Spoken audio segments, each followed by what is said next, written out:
ఈరోజు గోంగూర పచ్చడి చేస్తున్నానండి. ఇది శుభ్రంగా కడిగి ఆరబెట్టుకున్న గోంగూర. ఈ గోంగూరకి ఇప్పుడు అలా కనపడుతోంది కానీ నేను నూనెలో వేసి మగ్గిస్తే తగ్గిపోతుంది. దానికి ఆవాలు, మెంతులు, ఇంగు చాలా వేస్తాను నేను. ఇంగువ, ఈ ఎండుమిరపకాయలు ఒక డజన్ ఎండుమిరపకాయలు, ఇది పోపు.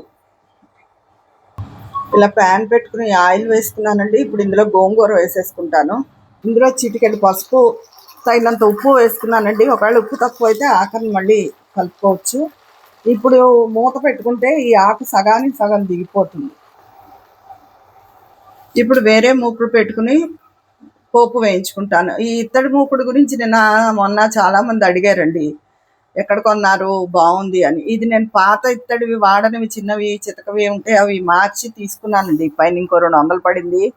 కానీ ఫ్లిప్కార్ట్లో ఇవి దొరుకుతున్నాయి 850, 750 అలా రేట్లు ఉన్నాయి. దాన్ని బట్టి మీరు తీసుకోండి. ఇది బాగుంది. ఒక అర కేజీ కూర దాకా ఉడికేలా ఉందన్నమాట. ముందు ఆవాలు, మెంతులు కొంచెం వేగాక అప్పుడు మిరపకాయలు వేసుకుంటాను, లేకపోతే మిరపకాయలు నలుపు వచ్చేస్తాయి.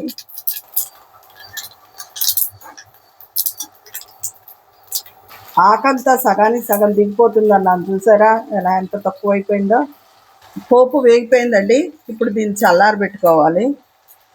ఈ ఆకులో ఉప్పు వేస్తాం కదండి, నీరు వస్తుంది. ఆ నీరంతా పోయి నూనె తేలిదాకా దీన్ని మగ్గించుకోవాలి. ఇదిగోనండి, నీరు పోయి ఆయిల్ తేలింది. ఇప్పుడు ఈ ఆకుని చల్లారబెట్టుకోవాలి. ఇందాక పోపు చూపించాను కదా, ఆ రెండు చల్లారబెట్టుకున్నాక, ఇంతవరకు అయితే రోట్లో చేసేవాళ్ళం. ఇప్పుడు నా దగ్గర అంత పెద్ద వీలు ఉండదు నాకు కన్వీనియంట్గా. ఇక్కడ రోలు చిన్నదే ఉంది, మిక్సీలో వేసేస్తాను చల్లారిన తర్వాత. మళ్ళీ చూపిస్తాను. ఇదిగోనండి, నేను చేసిన గోంగూర పచ్చడి ఈ విధంగా నేను చేస్తాను. ఇంగు వాసనతో గుమగుమలాడిపోతోంది. ఇష్టమైన వాళ్ళు వెల్లుల్లిపాయ వేయించి కలుపుకోవచ్చు ఇందులో, లేదా పచ్చిల్లిపాయ కూడా కొంతమంది మిక్సీ చేసేస్తారు. ఈ గోంగూర పచ్చడిలో వేడన్నంలో పప్పు నూనె కానీ నెయ్యి కానీ వేసుకుని కలుపుకుని నీరుల్లిపాయ కొరుకు తింటుంటే అబ్బా, రుచే అద్భుత. గోంగూర పచ్చడి ఇష్టపడని వాళ్ళు ఎవరు ఉండరు కదా. కొత్త ఆవకాయ, గోంగూర పచ్చడి ఇవి. అయితే వెల్లుల్లిపాయలు నేను వేయలేదు, కేవలం ఇంగువతోనే చేశాను. చాలా బాగుంది. నేను ఈ విధంగా చేస్తానండి. ఉంటాను.